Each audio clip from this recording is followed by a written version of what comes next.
Yes, आजपासून आम्ही OPDs आमच्या ज्या 2 दिवसापासून बंद होत्या त्या आम्ही रिझ्यूम केल्या आहेत.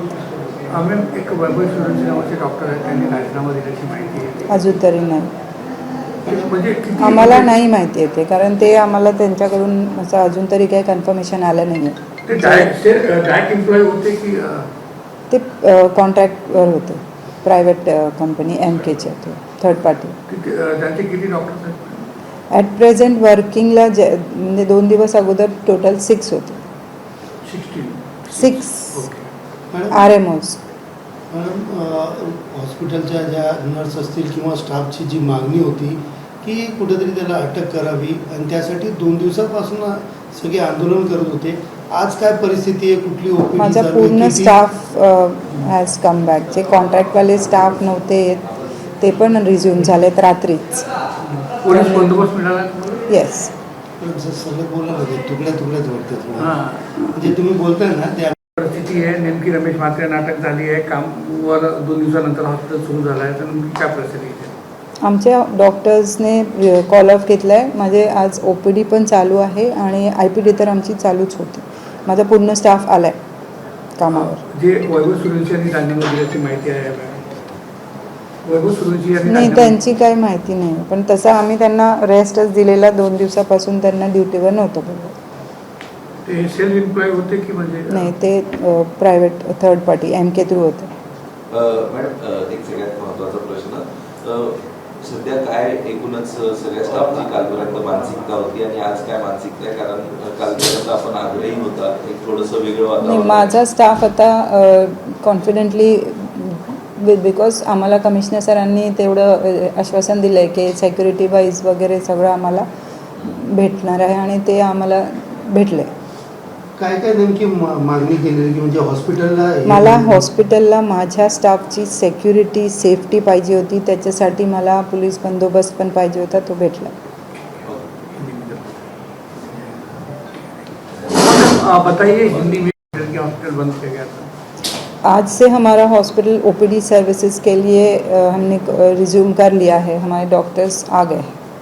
वैभव सूर्यवंशी जो डॉक्टर थे उन्होंने इस्तीफा दिया, ऐसी खबर आ रही है, तो नहीं, वो हमारे तक नहीं पहुंचा है वो न्यूज़. और आपकी क्या मांगे थी और क्या मांगे पूरी हुई है? नहीं, मैंने तो इतना मेरे हॉस्पिटल के लिए सिक्योरिटी मांगी थी, वो हमको मिल गई. मैडम, अभी तक कितने स्टाफ यहाँ पर काम कर रहे हैं और जो अभी पेशेंट आ रहे हैं उनको किस तरह देखा जा रहा है? 2 OPD है, क्या क्या शुरू है, किस तरह इलाज हो रहा है? मेरा सारा OPD चालू कर दिया गया है और OPD के पेशेंट्स का पेपर तो हम सुबह 9 बजे से जो स्टार्ट करते हैं वो हमने चालू कर दिया. OPD चालू भी हो गई है और स्टाफ भी पूरा रिज्यूम हो गया हर जगह पर. आज मी या ठिकाणी शास्त्रीनगर हॉस्पिटलच्या मुख्य वैद्यकीय अधिकारी डॉक्टर पिंजारे मॅडम यांची भेट घेतली आहे आणि गेले 2 दिवस जे काम बंद डॉक्टरांनी केलं होतं, तर त्यांनाही आम्ही विनंती करायला आलो आहोत की आता सर्व काही कारवाई आणि सगळं झालेलं आहे. आता नागरिकांचे हाल होऊ नयेत, पेशंटचे हाल होऊ नये म्हणून काम आपण चालू करा, असं त्यांना विनंती करण्यासाठी आज या ठिकाणी आलेलो आहे. नगरसेवक रमेश म्हात्रे यांनी जी मारहाण केली त्या संदर्भात तुम्ही काय सांगता? नाही, जी काही घटना घडलेली आहे ही सर्वश्रुत आहे, सर्वांना माहीत आहे आणि त्या गोष्टीचं कोणीही समर्थन करू शकणार नाही आणि आम्हीसुद्धा पक्ष म्हणून त्या गोष्टीचं अजिबात समर्थन करत नाही. ते झालेली जी गोष्ट आहे खरोखरच चुकीची आहे आणि दुर्दैवी आहे. या संदर्भात अंतर्गत कारवाई केली जाईल असं सांगितलं गेलं होतं. याबाबत खासदार डॉक्टर श्रीकांत शिंदे यांनी काल आपल्या भावना व्यक्त केलेल्या आहेत. ते स्वतः MS ऑर्थो डॉक्टर आहेत आणि डॉक्टरांच्या व्यथा हे त्यांना पूर्णपणे माहीत आहेत आणि ते काल या शहरात नव्हते, बाहेर होते, तरी त्यांनी आपली भूमिका स्पष्ट केलेली. या गोष्टीचाही त्यांनी अजिबात म्हणजे खंडन केलेलं आहे. हे चुकीचं आहे आणि पक्षांतर्गत जी काही कारवाई आहे ते करणार अशी त्यांनी ग्वाही दिलेली आहे. आदित्य ठाकरे येऊन गेलेले, त्यांनी इकडं स्पष्ट सांगितलेलं की कुठंतरी त्यांना पक्षामधनं काढावं, त्यांना परत निवडणूक लढवणे, अशा प्रकारचे त्यांनी. नाही, याबाबत मी काही बोलू शकत नाही. याबाबत पक्षश्रेष्ठी निश्चितच याच्याविषयी गांभीर्याने घेतील असं आहे.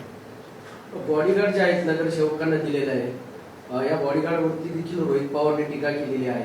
नगरसेवकांना बॉडीगार्ड म्हणजे हास्यास्पद आहे असं देखील व्यक्त केलेलं. मात्र हा एक मोठा प्रश्न आहे की नगरसेवकांना पोलीस बॉडीगार्ड दिला जातोय आणि त्यांच्या देखत पोलीस बॉडीगार्ड देखत डॉक्टरांना मारहाण केली जाते.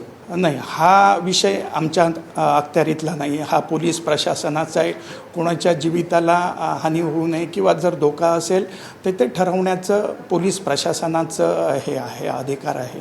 त्यामुळे कोणाला द्यावं प्रोटेक्शन आणि कोणाला देऊ नये याच्यावर मी वाच्यता करणं उचित नाही. आदित्य ठाकरे स्पष्ट म्हटलेत की रमेश म्हात्रेंनी कोणाला मारू नये म्हणून त्यांना पोलीस बॉडीगार्ड दिलेला आहे.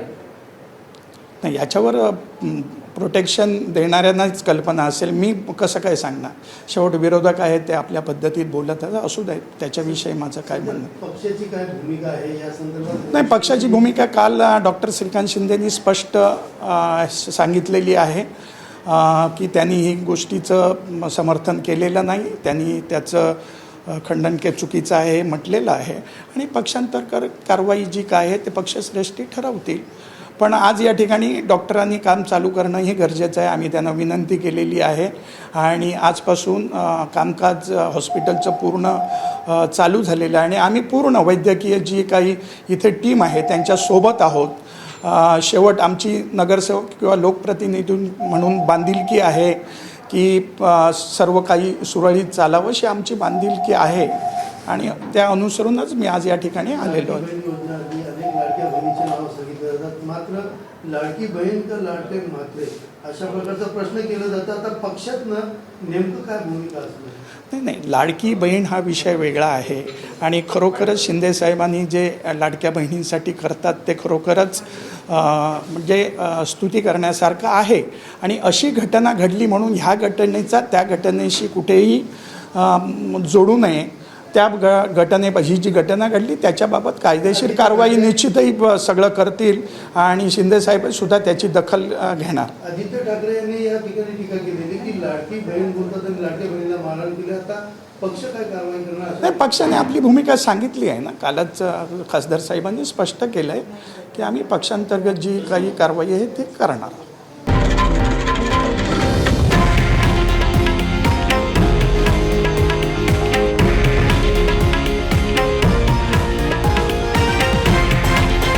हे आहे देशातील नंबर 1 न्यूज नेटवर्क आणि आपण पाहत आहात TV9 मराठी, एकमेव.